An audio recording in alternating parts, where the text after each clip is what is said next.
예수 안에 소망 있네 내 윗과 힘 나의 소망. 판사님 결혼합니다고 연락이 왔어요. 그래 내가 갈까 하니까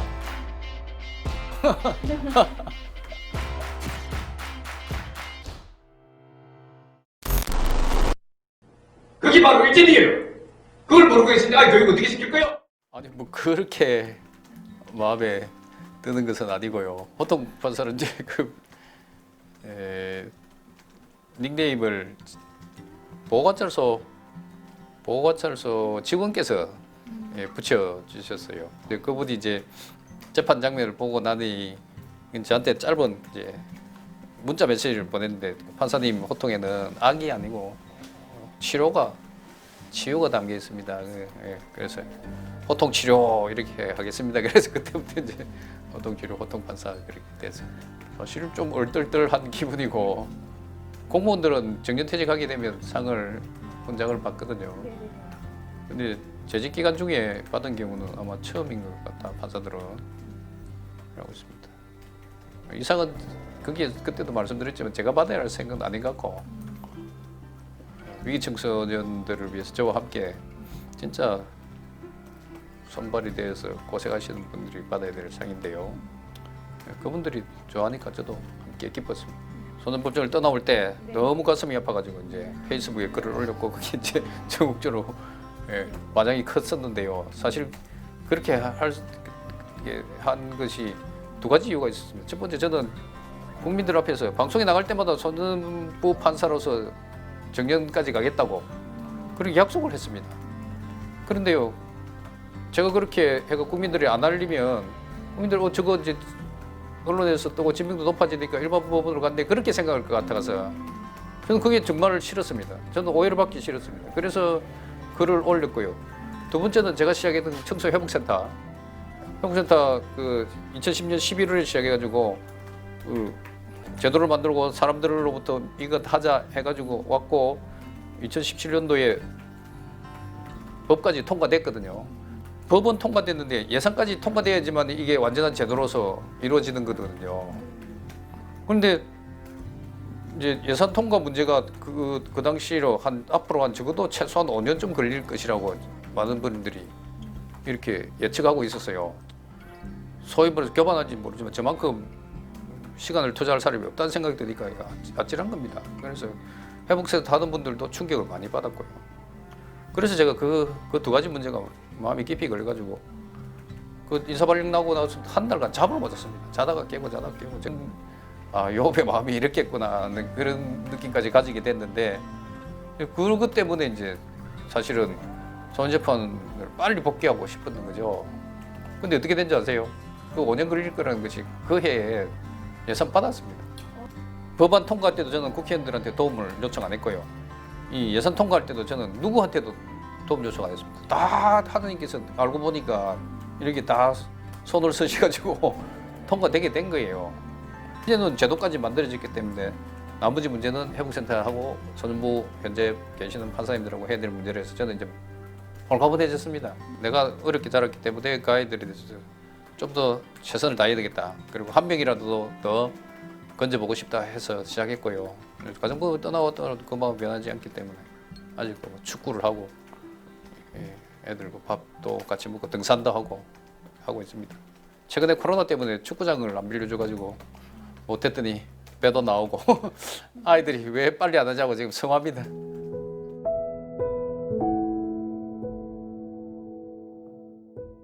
부산 폭행사건 피해자의 경우 제가 아빠하자 해가지고 사진 찍어가지고 그 친구들한테 보여주려 한 이유가, 주류로서 학교에 들어가서 이제 학교에 그들하고 놀아야 됩니다. 어울려야 됩니다. 그들이 안 어울려주면 어떻게 할 것이며, 이 전국적으로 유명세를 탔는데 그 아이들이 또 소외하면 어떻게 할 것이며, 그런 여러 가지 문제가 걱정이 돼가지고 판사님하고 친하다는 걸 보여주고 생활해라 했습니다. 그래서 수시로 그때 중3 이제 올라갔습니다. 올라가가지고 수시로 전화하고 강연 가가지고 장학금 받아가 주고, 그러니까 중학교를 무사히 졸업했어요. 근데 고등학교 어디 가겠습니까? 판사님 저 열심히 하는데 인문계 못 갑니다 하는 거예요. 그러면 그런 경우에 우리 사회가 누구를 도와줘가지고 얘를 인문계로 갈 수 있도록 과외를 좀 해준다든지, 진짜 자기는 다른 학교 가고 싶은데 어쩔 수 없이 요 비주류 아이들이 많은 학교에 가서 지금 자퇴했습니다. 결국 자퇴 얘기는 제가 처음 하는데, 그래서 지금 카톡 주고받으면서 검정고시 치든지 어떻게 우리가 만든 국제금융고등학교 법원특별반 다니든지 그렇게 이제 안내를 하고 있는데, 이게 결코 쉽지 않은 문제거든요.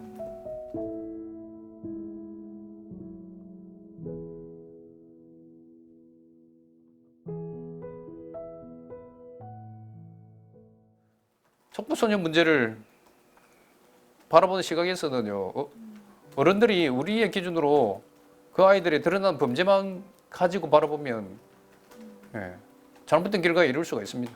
치고 그런 게 처벌은 할 때는 해야 됩니다. 저도 예, 음악에 처벌하거든요. 그래서 제 별명이 1010% 아닙니까? 아이들한테 천조고에서 그 10% 처분을 가장 많이 한다고 이제 종자를 바꿔가지고 하는데, 그 정도로 저는 음악에 하거든요. 그렇지만 음악에 할 때는 하더라도 처벌한 이후에는 우리 사회가 그 아이들의 재활을 위해서 무엇을 해야 될지는 분명히 깊이 고민을 해주셔야 되는 겁니다. 그 시스템이 그래 돼 있습니다. 그 비행을 저지르고 가정법원에 와서 가정법원의 판사님이 중한 아이들은 소년원 보내고, 그렇지 않은 아이들은 집으로 보내야 되는데 집에 가도 보호할 사람이 없고 밥 해줄 사람이 없고 하면 또 재빙하니까, 그런 아이들을 데리고 24시간 365일 같이 하면서 부모 역할을 하는 그런 곳이라고 보시면 됩니다. 꼭 그렇게 따뜻하게 보살펴봐서 바로 또 살아갈 줄 아는데요, 가면 그들 부모가 이미 해체되었고요. 그런 부모들에 대해서 우리가 이 아이를 위해서 강제 결합시킬 수 없지 않습니까? 그럼 결국은 돌아가도 이 아이의 환경, 가정 환경은 여전합니다. 학업 상태도 여전합니다. 그래서 가서 3개월 내내 다시 회복센터 처분받는 애들이 매우 많습니다. 너무 안타깝습니다, 그게.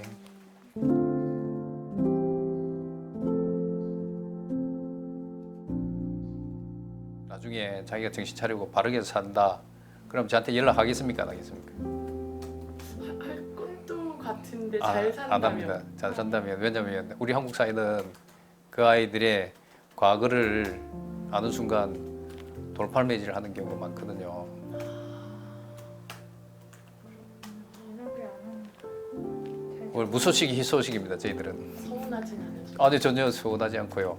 한 예를 들자면 2010년도에 저한테 처분을 받은 여자아이가 있었는데, 최근에 판사님 결혼합니다고 연락이 왔어요. 그래, 내가 깎아니까 어떨까요?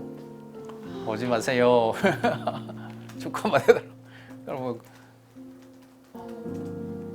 화환 보낼 거 아니까 아니요. 그렇지만 우리가 감당해야 될 일이기 때문에 하고 있는 겁니다.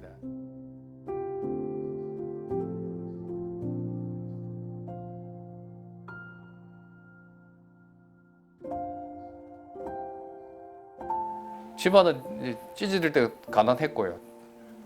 초등학교 2학년 때부터 집이 팔리고, 시골에서 논밭 팔고 가지고 온 돈으로 산 집이 팔리고 나서 이제 거의 단칸방, 저희 형제가 7형제에 부모님 아까지 9명이었는데 단칸방 생활을 했어요. 제가 결혼할 때까지. 예.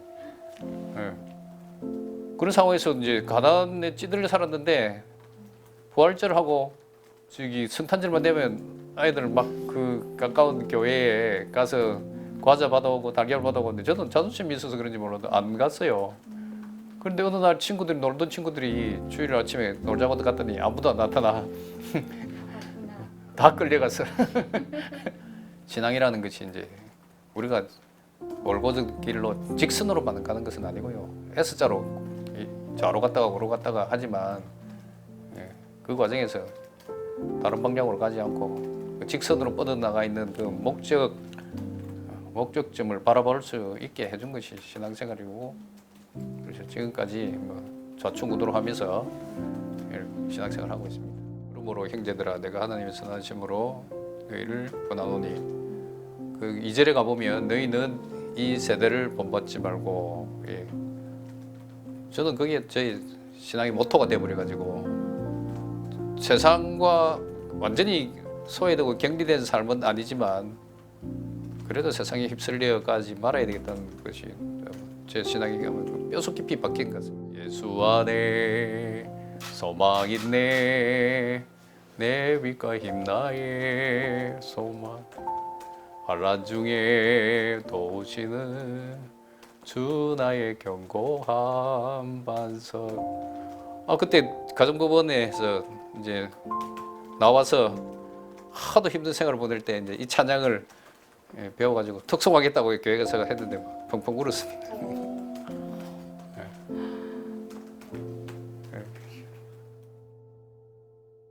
하늘의 보화를 쌓아놓고 사는 사람들인데요. 그게 우리 가슴 속에 있는 거 아닙니까? 보물을 가진 사람, 천하를 가진 사람인데 그 사람들이 품격을 잃어서는 안 된다고 생각합니다. 품 있게 살아야 됩니다. 그 보화를 품은 사람들은 예수 그리스도의 향기를 품고 살아갑니다. 그런 사람들이 세상에 보기에 그 품격 없이 살아야 되겠나요? 멋지게 좀 살았으면 좋겠습니다. 가진 것 없어도 대부분의 분들이 어려워하세요, 이 책을. 저도 사실은 뭔지 알 것 같기도 합니다. 네 쉽게 쓰려고 하는데 그렇게 될 수 없는 게 이거는 신학, 철학, 법학에 관련된 기본 용어가 있고 그것을 풀어 쓸 수도 없는 노릇이라서 거기에 익숙하지 않은 분들은 어려울 겁니다. 여기 보니까 질문에도 그렇게 해놓으실 때 신앙 고백서라고 맞습니다. 왜냐하면 법조인으로서 제가 지금 판사로 생활 24년째거든요. 85년도에 법대에 들어가서 지금까지 살아오면서 법학만 해왔는데 그동안 제일 궁금했던 부분이 법학에서는 왜 정의를 안 가르치지? 그러면 정의 부분에 들어가면 항상 선 문제가 나오는데 선은 뭘까? 이제 그 선과 정의와 법의 관계가 늘 궁금했습니다. 제목이 뭔가 참신하다고 생각되면서도 어렵겠다 생각하실 것인데 판사생활 24년 하면서 고민을 한 결과물들을 이제 묵상하고 고민한 부분들을 이렇게 낸 겁니다. 청년들이 그 세상의 학문에 그 혼동이 돼가지고 성경이 진리가 아니라고 생각하시거나 또 미신적이고 비과학적이고 비문화적이라고 생각하지 않으셨으면 좋겠어요. 성경을 오랫동안 연구한 분들, 성경을 오랫동안 읽어온 분들의 공통적인 결론은 여기에서 우리 모든 것이 얻어질 수 있다고 생각하고 있기 때문에 쉽게 생각하지 마시고 이해 안 되는 부분이 있으면 좋은 스승 만나서 좋은 책 만나서 극복하시고 어쨌든 S자로 가는 인생이지만 목표점을 잃지 말았으면 좋겠습니다.